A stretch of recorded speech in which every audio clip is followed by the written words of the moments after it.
পূর্বেকার যুগে তিন ব্যক্তি কোথাও যাচ্ছিল। হঠাৎ বৃষ্টি এসে পড়ল। তারা রাত কাটানোর জন্য একটি পর্বত গুহায় আশ্রয় নিল। কিন্তু তারা যেই গুহার মধ্যে প্রবেশ করলো, অমনি পাহাড় থেকে একটি পাথর এসে তাদের গর্তের মুখের মধ্যে পড়ল, আর গুহার মুখটি বন্ধ হয়ে গেল।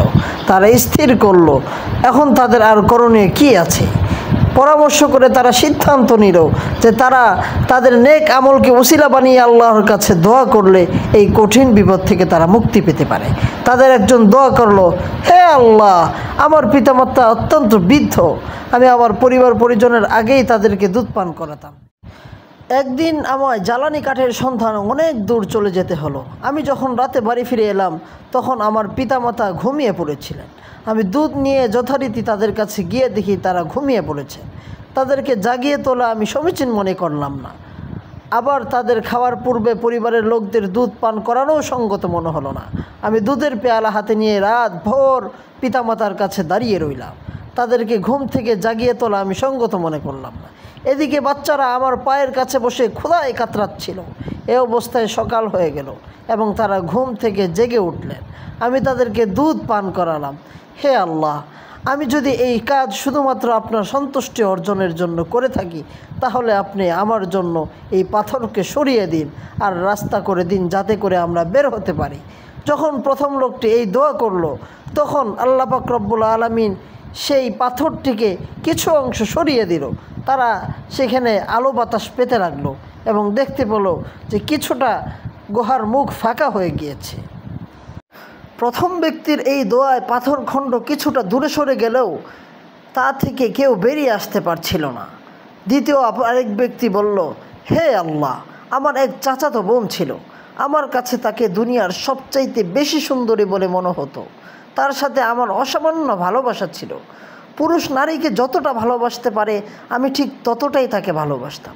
আমি তার সঙ্গে কামনা চরিতার্থ করার আকাঙ্ক্ষা ব্যক্ত করলাম, কিন্তু সে এতে সম্মত হলো না। অবশেষে এক দুর্ভিক্ষের বছর সে দুর্বল হয়ে আমার নিকট এলো। আমি তাকে আমার সাথে নির্জনে মিলনের শর্তে 120টি স্বর্ণমুদ্রা দিলাম। আমার প্রস্তাবে সে সম্মত হলো বটে। আমি তখন তাকে নিয়ন্ত্রণে নিয়ে নিলাম। যখন আমি তার দুই হাঁটুর মাঝখানে বসলাম, তখন সে কম্পিত কণ্ঠে বলল, ওহে চাচাতো ভাই, তুমি আল্লাহকে ভয় করো এবং অবৈধভাবে আমার সতীত্ব নষ্ট করো না। আমি তৎক্ষণাৎ মেয়েটিকে ছেড়ে এলাম, অথচ আমি মেয়েটিকে তীব্রভাবে ভালোবাসতাম। আমি তাকে যে স্বর্ণমুদ্রা দিয়েছিলাম তাও ফেলে আসলাম, তা আমি ফেরত নিলাম না।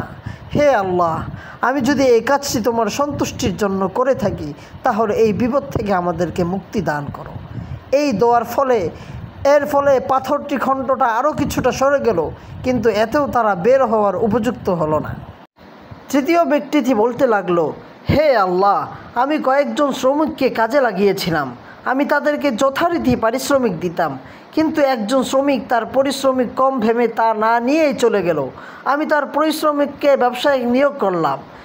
এতে তার পারিশ্রমিকের অঙ্ক অনেক বেড়ে গেল। কিছুদিন পর লোকটি ফিরে এলো, এসে আমায় সম্বোধন করে বলল, হে আল্লাহর বান্দা, আমাকে আমার প্রাপ্য পারিশ্রমিকটা দিয়ে দাও। আমি বললাম, সামনে যত উট, গরু, ছাগল, ভেড়া ও চাকর বাকর দেখছো, এ সবই তোমার পারিশ্রমিক। সে বলল, হে আল্লাহর বান্দা, তুমি আমার সাথে ঠাট্টা করো না। আমি তাকে বললাম, আমি তোমার সাথে মোটেও ঠাট্টা করছি না। এরপর সে সব মালামাল নিয়ে চলে গেল এবং কিছুই রেখে গেল না।